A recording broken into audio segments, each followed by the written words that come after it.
Bonjour. Donc on a vu les ventiloconvecteurs, maintenant qu'est-ce qu'on va voir? Les éjectoconvecteurs.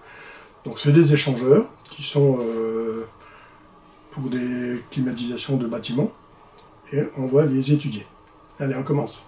Donc on va voir maintenant ce qu'on appelle les éjectoconvecteurs. Donc c'est un convecteur inductif. On va voir ce que ça veut dire tout ça. Donc ça fait partie de l'HVAC. Donc ici on va rencontrer l'air que l'on amène, donc l'air hygiénique, plus l'échange avec des batteries froides, chaudes, différents systèmes. Donc nous allons voir maintenant ce que ça veut dire. Alors l'éjectoconvecteur est le frère du ventiloconvecteur. Donc on va dire que c'est pareil, mais sauf qu'on verra que les batteries sont différentes et elles doivent être un peu plus grandes. Comme lui, il suppose deux réseaux distincts. Un réseau d'eau pour apporter du chaud et du froid au local, donc suivant les systèmes qu'on aura. Un réseau d'air pour assurer la pulsion minimale d'air hygiénique. Donc ça c'est très important, on va voir ce que c'est exactement. Ces deux supports se combinent bien dans l'éjecto.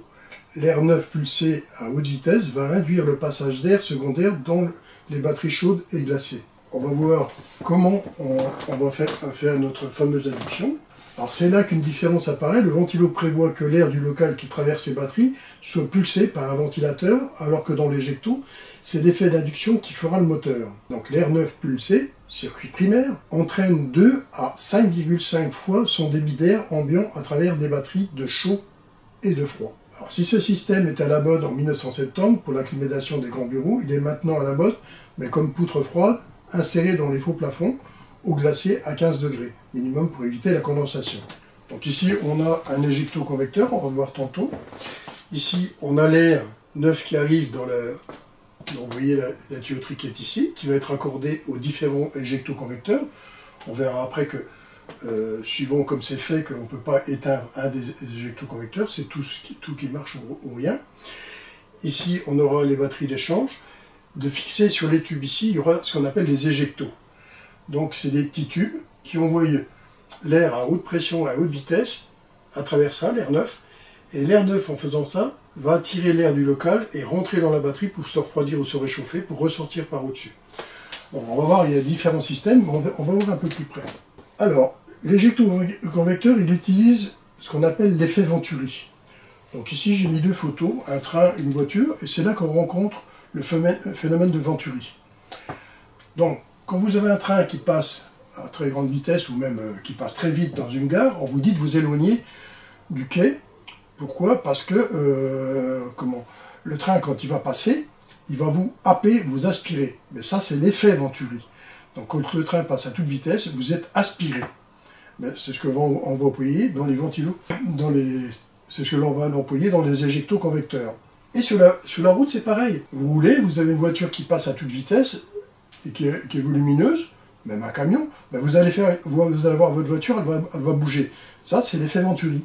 Elle vous fait déplacer. C'est des effets qu'on rencontre facilement. C'est pour ça que les gens sur les autoroutes, ils doivent s'éloigner du bord de l'autoroute, parce que s'ils sont trop près que les voitures passent à toute vitesse, surtout les camions, ben ils vont être happés, aspirés, même s'ils ne veulent pas.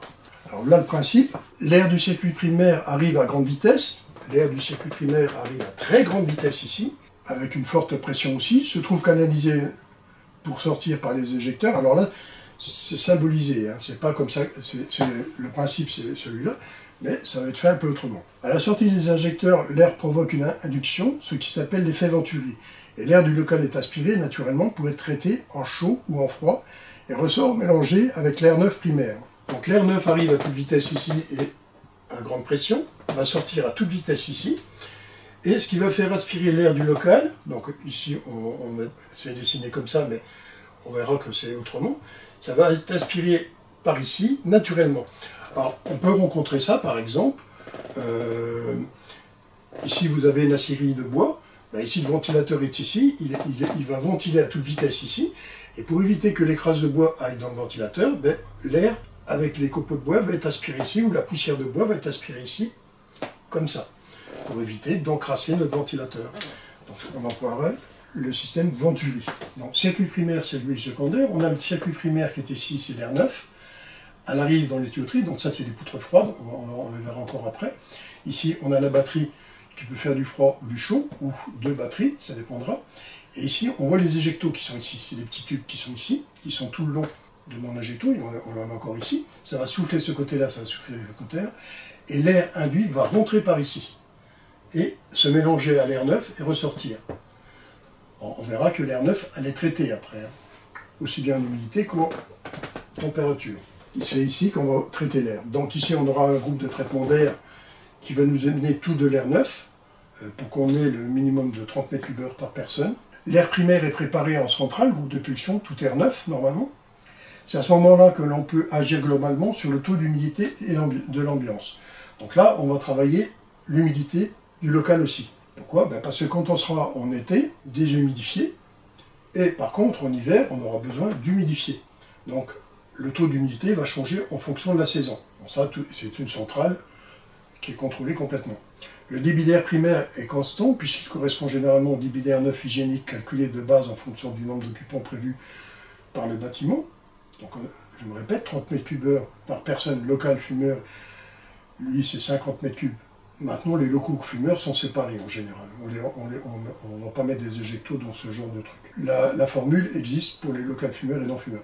Maintenant, on parle de volume du local, nombre de renouvellement d'air du local. L'air sera humidifié en hiver et déshumidifié en été. Alors dans le groupe d'air pulsé traité, la filtration est poussée pour éviter de colmater les injecteurs. Si les injecteurs sont colmatés, il y a moins d'air induit et nous avons un sifflement. Si les injecteurs sont colmatés, la puissance est réduite et nous ne pouvons pas contrôler la température du local. Alors ici, les injecteurs qui sont placés sur le tube qui est ici, c'est des tout petits trous et pour faciliter la pression et la vitesse, donc ça va passer à toute vitesse. Évidemment, s'il y a des crasses dessus, ça fait comme un sifflet, quoi. Si vous avez un tube et que vous le bouchez, vous allez faire sifflet. C'est exactement la même chose. Ils ont besoin de faire un entretien régulier et les filtres doivent être nettoyés régulièrement. On rencontrera bien sûr en été, ça c'est le malheur, des sociétés qui vont vous retirer des filtres pour gagner de la puissance parce qu'ils sont peut-être en puissance trop juste. Donc ça ressemble un peu à ça, les éjectos. C'est un tout petit tube, l'air rentre à toute vitesse là-dedans et forte pression va ressortir ici, et l'air induit va se mélanger ici, comme ça. Alors l'air primaire est pulsé par des ventilateurs centrifuges à grande vitesse, 15 à 20 mètres secondes. Bon, maintenant tout ça c'est un peu amélioré, c'est un peu changé, et les pressions de 150 à 500 pascal aussi, jusqu'aux éjectoconvecteurs. Alors il faut faire attention à la haute vitesse qui peut générer des bruits, donc la vitesse et les pressions peuvent générer des bruits, donc il faut faire très attention à ça, pour ne pas ennuyer votre client ou dans les bureaux qu'on ait des problèmes. Avec les améliorations de à l'heure actuelle, nous trouvons sur le marché maintenant des éjectoconvecteurs à vitesse variable. Vitesse variable, c'est beaucoup mieux parce que lui, la vitesse variable va être en fonction de la pression dynamique qu'il y aura dans l'amener d'air. Et évidemment, si vous supprimez certains éjectos, par exemple un étage, le ventilateur s'adaptera en fonction. Il sera contrôlé par un pressostat dans le gainage. Alors, un éjectoconvecteur est d'office raccordé au réseau de distribution d'air primaire, contrainte gênante pour la rénovation. Quand vous avez un étage, si vous n'avez pas plusieurs tuyauteries d'air primaire, vous avez une seule, vous ne pouvez pas éteindre un et faire fonctionner les autres. Ils doivent tous fonctionner. Donc c'est gênant pour la rénovation, comme on le dit si bien ici. Alors l'inconvénient de l'éjectoconvecteur, c'est qu'il doit être raccordé au circuit primaire et doit être en service même si le local n'est pas occupé. Donc ça, c'est quand on a un étage complet et qu'il y a certaines pièces qui ne sont pas occupées. Donc là, on est obligé de travailler avec toutes les pièces. Si nous stoppions un éjectoconvecteur, nous aurions une surpression aux autres et sûrement un sifflement. Donc là, c'est quand on parle de non-contrôle de pression du gainage. Bon, maintenant, on fait les contrôles de gainage et les ventilateurs, en général, c'est des ventilateurs dans les centrales avec variation de vitesse. Ça se fait de plus en plus. Si la pression est forte, plus l'induction est forte, mais plus le bruit de sifflement peut apparaître aux injecteurs. Donc si on supprime un étage complet et qu'on laisse tourner sans changer la vitesse et qu'on les laisse tourner, on va avoir un sifflement si on supprime. Donc ça, il faut éviter. Donc c'est pour ça qu'on mettra, soit qu'on fait tourner tout, si on n'a pas de contrôle de vitesse des ventilateurs, soit que si on a un contrôle de vitesse, on réglera de façon qu'il n'y ait pas de sifflement. Il faudra limiter la pression et éviter une forte perte de pression dans les batteries avec des ailettes bien écartées pour améliorer l'effet ventué. Donc ici, c'est ça la différence qu'il y aura entre les batteries des ventiloconvecteurs, c'est que là, les batteries, les ailettes sont plus écartées. Donc du fait que les ailettes sont plus écartées et qu'elles font partie du calcul de surface d'échange, ben, la batterie sera plus grande que le ventiloconvecteur. Donc ça sera un des inconvénients. Alors ici, bon, quand on a des éjectos qui sont l'un à côté de l'autre, évidemment, quand il y a toute une colonne, ben, on ne peut pas les arrêter. Vous le voyez bien, si on arrête un, les autres n'auront pas. Ça, c'est un troisième qui est mis. Donc si tous les trois fonctionnent, et qui sont sur un étage, ben, vous ne pouvez pas les arrêter. Le matériel sera plus volumineux que le ventiloconvecteur, donc plus cher à la base. Dans la plupart des cas, les filtres sont retirés pour réduire les pertes de charge si ceux-ci sont présents. Leur entretien doit être fréquent. Alors, le nettoyage doit être plus fréquent, surtout au niveau des injecteurs. Donc ça, je vous l'ai expliqué tantôt. Si l'injecteur est encrassé, vous allez avoir des sifflements. La température de l'eau glacée doit être inférieure au point de rosée de l'ambiance, 15 degrés, pour éviter la condensation. Alors ça va dépendre des éjectoconvecteurs. Il y en a qui auront des bacs d'écoulement, donc là on pourra se permettre de descendre plus bas. Mais ceux qui n'ont pas de bac d'écoulement, là vous êtes obligé de faire attention à ça. C'est un éjectoconvecteur mural. L'éjectoconvecteur mural carrossé et non carrossé, donc ici on peut avoir un bel habillage propre, et on peut avoir celui-ci. Là, c'est l'éjectoconvecteur plafonnier, ce qu'on appelle la poutre froide, c'est ce qui est le plus employé à l'heure actuelle. Donc ici, on aura l'éjecto qui va souffler ici, et l'air aspiré va rentrer par ici pour ressortir là. Donc ici l'éjectoconvecteur, il va avoir son gainage qui est dans le faux plafond, donc c'est un avantage très sérieux, donc ici c'est au-dessus. Donc l'air neuf va arriver. Alors l'avantage qu'il y a dans la poutre, c'est que l'air neuf est compris avec l'éjectoconvecteur, donc on n'a pas à se soucier de l'air neuf. Le seul truc qu'il y a, c'est qu'il faudra faire sûrement une extraction, ou une extraction ventilée ou naturelle, parce qu'on va avoir des surpressions dans les locaux. Donc ça, c'est un éjectoconvecteur. Ici, vous avez les éjectos qui sont ici. L'éjecto va souffler l'air comme ça. L'air va être induit ici, va être mélangé à l'air neuf et va passer à travers la batterie qui se trouvera ici. Donc elle va être chauffée ou refroidie suivant la saison. Alors ici c'est une autre sorte, on va voir les sortes d'éjectoconvecteurs, mais bon il y en a plein de sortes, il y en a sûrement que je n'aurais pas mis dedans. Ici vous avez la batterie chaude qui est ici, la batterie froide qui est ici. La batterie froide qui est ici qui pourrait se permettre d'avoir un bac d'écoulement ici. Donc ici vous avez la batterie chaude. Ici quand on veut faire fonctionner le système, les éjectos ici, l'air arrive ici et ressort par les éjectos ici. L'air induit va rentrer ici. Alors comment ça va se passer? Ici vous allez avoir ça qui va bouger. Quand on va fonctionner en position rafraîchissement, donc l'air va passer à travers ici pour se refroidir et venir ici. Quand on va passer en position neutre, ce clapet qui est ici va se mettre devant ici et l'air va rentrer ici comme ça. Quand on va passer en position chaud, ce clapet-là va serrer ici, celui-ci va venir devant ici, et l'air induit va passer ici pour ressortir ici. Donc quand on fait du froid, on passe comme ça.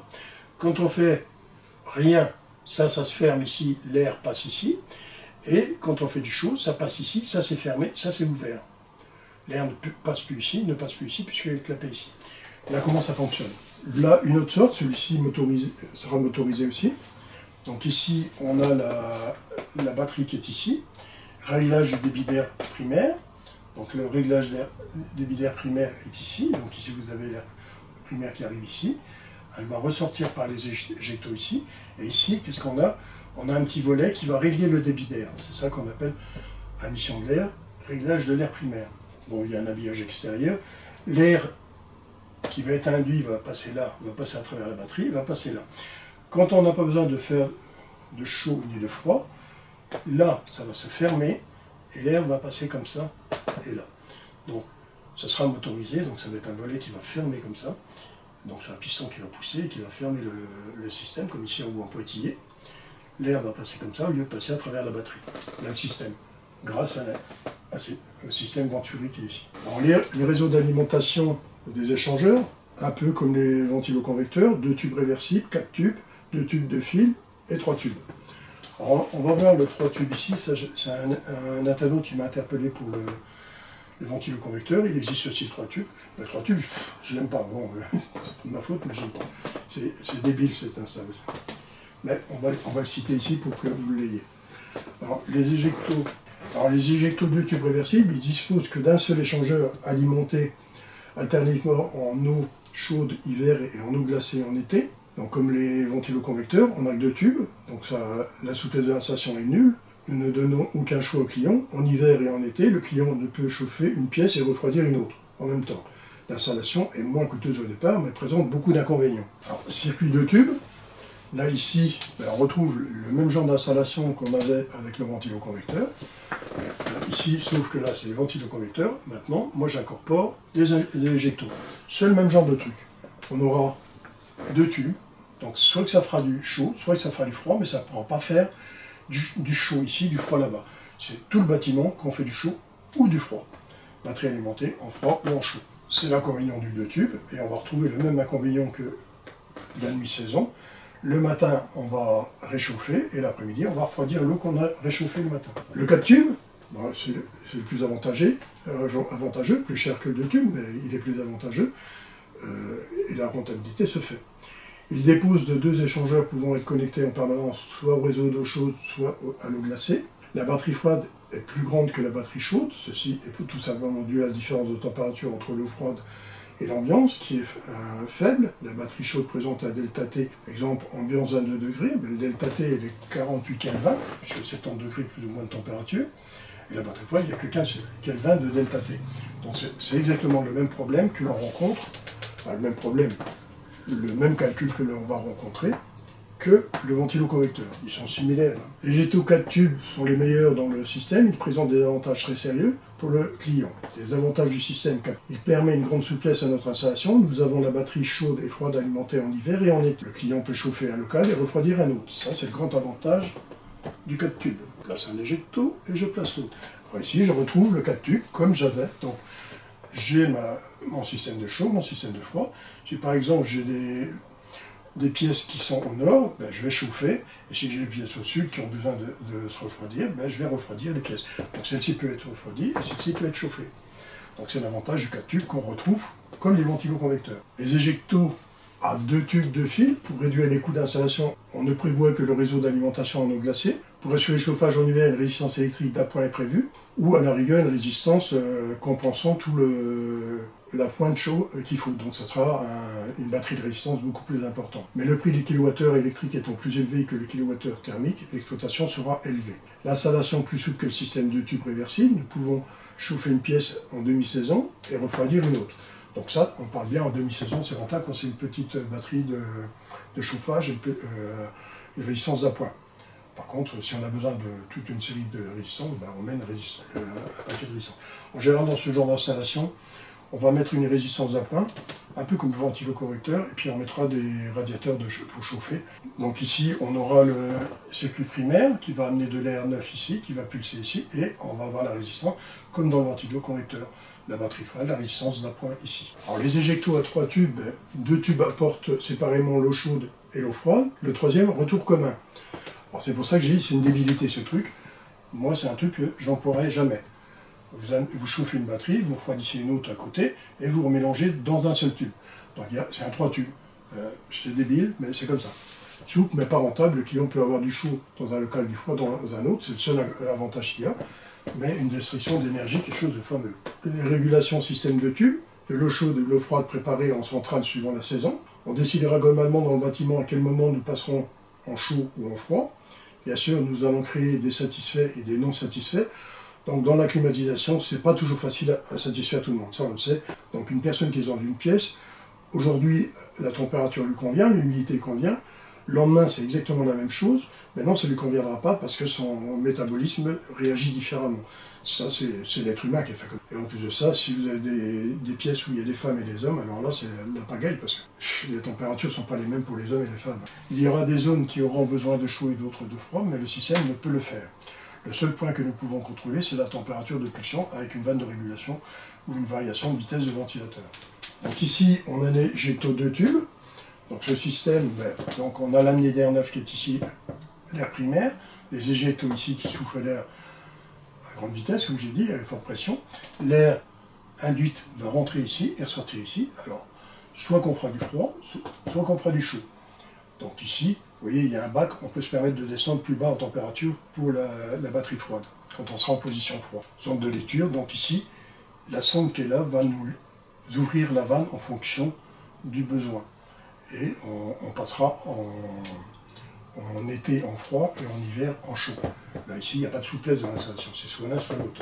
Donc ici, on retrouve un peu le même genre de système, sauf que là, on a la batterie qui est placée horizontalement par rapport à l'autre qui était verticale. Alors ici, on va devoir faire attention parce que là, on ne peut pas mettre de bac d'écoulement. Donc ça veut dire quoi? Que la température de l'eau devra être contrôlée pour éviter la condensation. On devra éviter cette condensation. Donc on va plafonner vers les 14 degrés, 16 degrés, ça dépendra de la température du local ici. Donc sonde de lecture pour la vanne, donc ici c'est pareil. La sonde qui est ici va nous ouvrir plus ou moins la vanne suivant le besoin. Donc c'est des vannes motorisées qui seront ici, grâce à cette sonde qui est ici. Donc ici c'est 4 tubes, donc ici c'est un grand avantage de 4 tubes. Donc ici on aura 2 vannes motorisées qui vont réagir en fonction de la demande. Donc soit qu'on fait du froid, soit qu'on fait du chaud. On peut très bien faire du froid ici dans le local d'à côté et du chaud. Et là, toujours le même principe. Alors l'avantage qu'il y a, c'est qu'on peut descendre en température. Nous avons un bac d'écoulement ici. Et elle est verticale, la batterie. C'est l'avantage qu'il y a. Et bien sûr, ça, je n'ai pas montré, mais ça, c'est le filtre. Ici, au lieu d'avoir, tout à l'heure, nous avons vu une batterie, on appelait ça une batterie imbriquée. Donc ici, c'est 2 batteries, une froide et une chaude, qui seront contrôlées avec des vannes de régulation qui sont ici. Et ici, nous aurons les éjectos qui sont ici, l'air neuf qui arrive ici, soufflé ici, l'air induit rentre ici. Et la sonde de lecture est ici, qui va commander mes 2 vannes.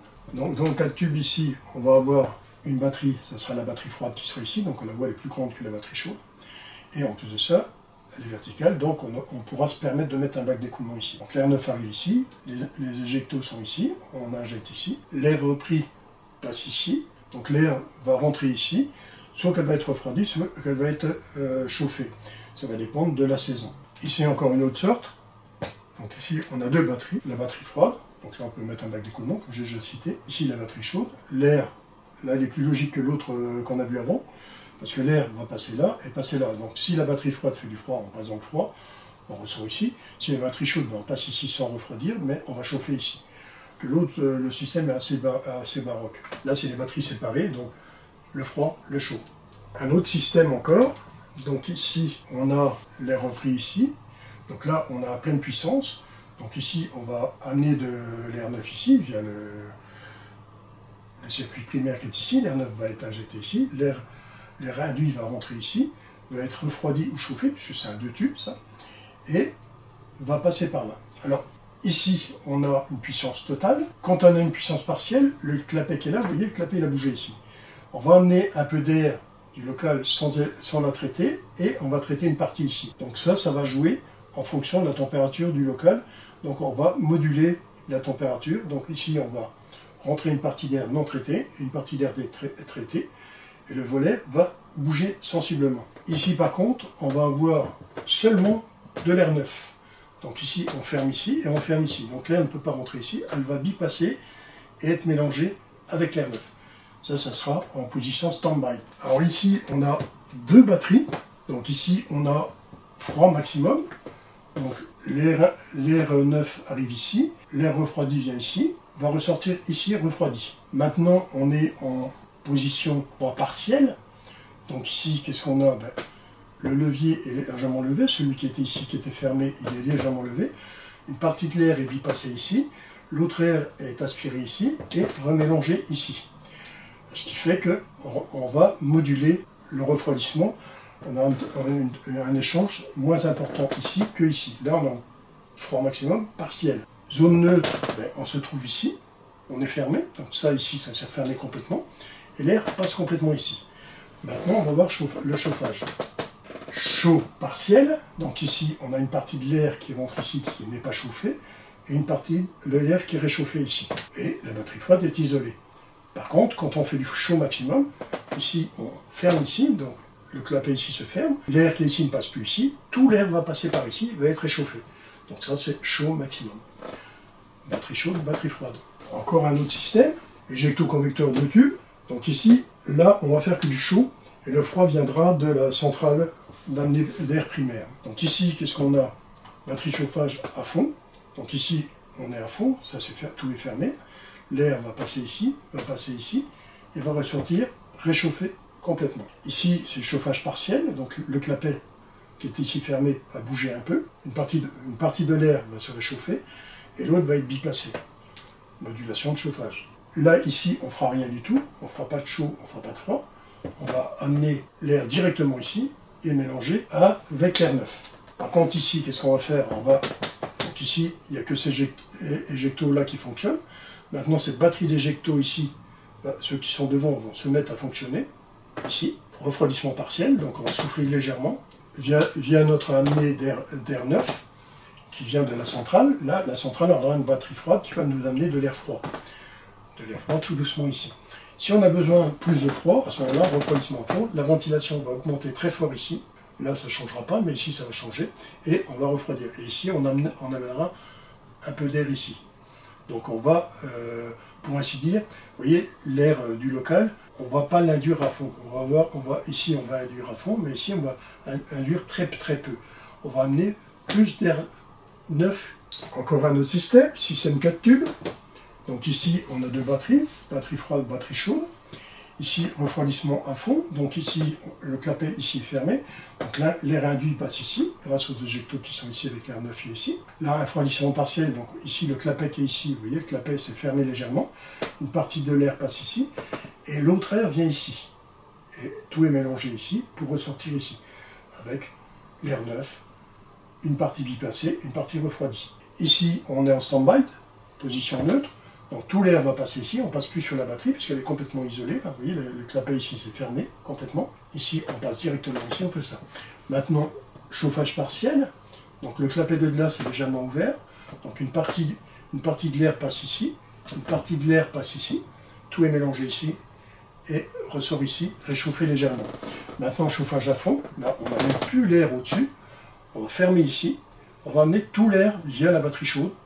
Et on va réchauffer le local avec cette partie-là. Alors, avantage, les systèmes éjecto-convecteurs font partie des installations où l'apport d'air neuf est séparé de l'apport thermique. Il n'y a dès lors pas lieu de prévoir un recyclage de l'air, puisqu'on a amené de l'air neuf, et donc aucun risque de contamination d'un local vers l'autre. Donc, comme ne pas oublier que c'est tout air neuf. L'installation est très souple localement, réagit facilement aux variations de charge, celui à 4 tubes et permet un contrôle individualisé de la température dans le local. Donc on pourra, local par local, surveiller notre température. Les éjectos sont peu brillants si l'installation a été correctement dimensionnée par le bureau d'études et que le client a donné les moyens financiers pour la réalisation large dimensionnement des batteries. Alors, le nettoyage des éjecteurs et des batteries doit être fait régulièrement, ça je le répète. Un injecteur sale suralimenté en air émet des bruits aigus sifflements. L'assurance de ventilateur rend la maintenance très aisée. L'inconvénient, la consommation électrique du ventilateur du caisson de préparation d'air primaire, donc le groupe de pulsion, est élevé lorsque l'air primaire est distribué sous haute pression pour assurer l'induction. Le coût de l'installation élevé, une taille minimum de l'ordre de 100 éjectos est nécessaire pour amortir le coût. La régulation, qui doit être très sophistiquée, nous donne la possibilité de réguler sur la température et l'eau comme de l'air neuf. Une sensibilité importante à l'équilibrage de l'installation aérolique, l'ouverture des fenêtres est déconseillée sous peine de déséquilibrer la distribution de l'air du circuit primaire et de l'air induit. Évidemment, si vous ouvrez les fenêtres, vous allez induire moins l'air dans l'éjecteur. Vous allez perturber le refroidissement, le réchauffement. L'obligation de devoir raccorder chaque appareil au réseau de distribution d'air primaire, même si les locaux ne sont pas occupés. Donc ça, je répète, on peut très bien diviser étage par étage et avoir des ventilateurs qui sont avec régulation, des ventilateurs qui sont avec variation de vitesse. C'est un défaut de souplesse de l'installation, nous ne pouvons ni ajouter ni supprimer des éjectos-convecteurs sans perturber l'installation. Donc si vous avez tout un étage, si vous en fermez un, les autres ne fonctionneront pas. Pour prévoir les futurs déménagements de bureaux, on prévoit l'emplacement des éjectos-convecteurs par module, donc ça évitera de bouger les éjectos. Nous diviserons la surface au sol le plus judicieux pour répartir les appareils de conditionnement d'air. Des pertes dans l'éjecto au niveau des batteries apparaissent lorsque la régulation est faite par des clapets d'air. Si la pression du réseau d'air est limitée, l'éjecto-convecteur est plutôt silencieux, apprécié dans les immeubles de bureaux. tout particulièrement s'il y a de nombreux bureaux individuels et que nous pouvons avoir une régulation par éjecto-convecteur. Pour les bâtiments qui ont plusieurs orientations, nous conseillons le système 4 tubes. Alors la concurrence du ventiloconvecteur est forte, les vitesses sont très basses, donc silencieuses. L'éjecto-convecteur, lui, est très sensible au défaut d'équilibrage du système aérolique. Nous ne pouvons adapter les éjecto-convecteurs dans les hôtels. Dans les hôtels, il ne faut même pas y penser parce que les pièces, les chambres qui ne sont pas occupées, ben, on ne doit pas les chauffer. Ben là, on serait obligé de les chauffer. Nous voyons apparaître de plus en plus des poutres froides. Donc la poutre froide, ça je répète, c'est ce qui est plus employé. Alors la poutre froide, on pourrait bidouiller des trucs de façon à avoir à chaque amenée d'air des T et fermer un éjecto-convecteur et laisser fonctionner les autres. Si on met un T, juste pour l'amener l'air d'un, ben les autres peuvent fonctionner. Du moment qu'on a des ventilateurs qui contrôlent le débit d'air par variation de vitesse. Donc voilà, je vous ai expliqué les éjecto-convecteurs. Donc l'éjecto-convecteur, ben, je vous ai expliqué le système Venturi. Donc j'espère que vous avez bien compris que c'est la vitesse de l'air qui arrive à toute vitesse et qui happe l'autre air. N'oubliez pas, c'est 2,5 à 5 fois l'aspiration d'air qui se fait. Donc c'est un très bon système. Alors on a vu les différents systèmes, il y en a plein. Bon, je suis sûr, il y en a encore plus que ça. Je vous ai cité tous ceux que je pouvais trouver. Ok ? Donc il existe des livres de régulation où vous pouvez trouver tous ces systèmes-là. Ça va ? Allez, à bientôt.